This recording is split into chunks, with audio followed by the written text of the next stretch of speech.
प्रकाशित वाक्य अध्याय 10 स्वर्गदूत और छोटी पुस्तक। फिर मैंने एक और शक्तिशाली स्वर्गदूत को बादल ओढ़े हुए स्वर्ग से उतरते देखा।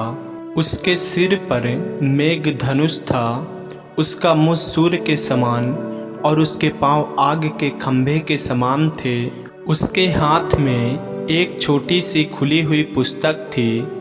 उसने अपना दाहिना पांव समुद्र पर और बायां पृथ्वी पर रखा और ऐसे बड़े शब्द से चिल्लाया जैसा सिंह गरजता है। और जब वह चिल्लाया तो गर्जन के 7 शब्द सुनाई दिए।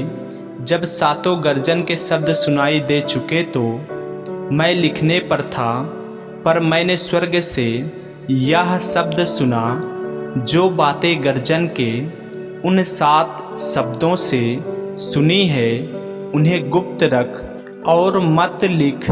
जिस स्वर्गदूत को मैंने समुद्र और पृथ्वी पर खड़े देखा था, उसने अपना दाहिना हाथ स्वर्ग की ओर उठाया और जो युगानुयुग जीवित है, और जिसने स्वर्ग को और जो कुछ उसमें है और पृथ्वी को और जो कुछ उस पर है और समुद्र को और जो कुछ उसमें है सिरजा, उसी की शपथ खाकर कहा, अब तो और देर न होगी, वरन 7वें स्वर्गदूत के तुरही फूंकने पर होने वाले शब्द के दिनों में परमेश्वर का गुप्त मनोरथ उस सुसमाचार के अनुसार जो उसने अपने दास भविष्यवक्ताओं को दिया पूरा होगा। जिस शब्द को मैंने स्वर्ग से बोलते सुना था, वह फिर मेरे साथ बातें करने लगा।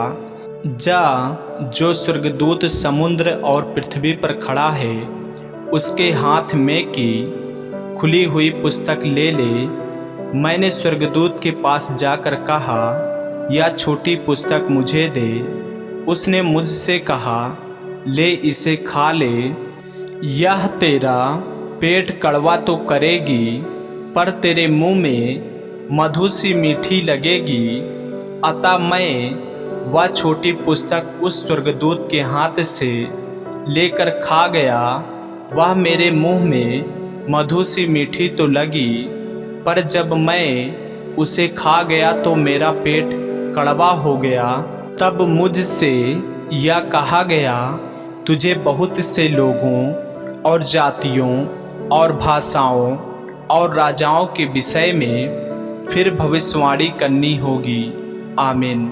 ऐसे ही वचनों को सुनने के लिए हमारे चैनल को सब्सक्राइब करें और बेल आइकन के बटन को दबाएं। और यदि आप हमारे फेसबुक पेज पर नए हैं तो हमारे पवित्र बाइबल को फॉलो करें, लाइक करें, ताकि परमेश्वर का वचन रोजाना आप तक पहुंच सके। जय मसीह की। प्रभु आपको आशीष दे।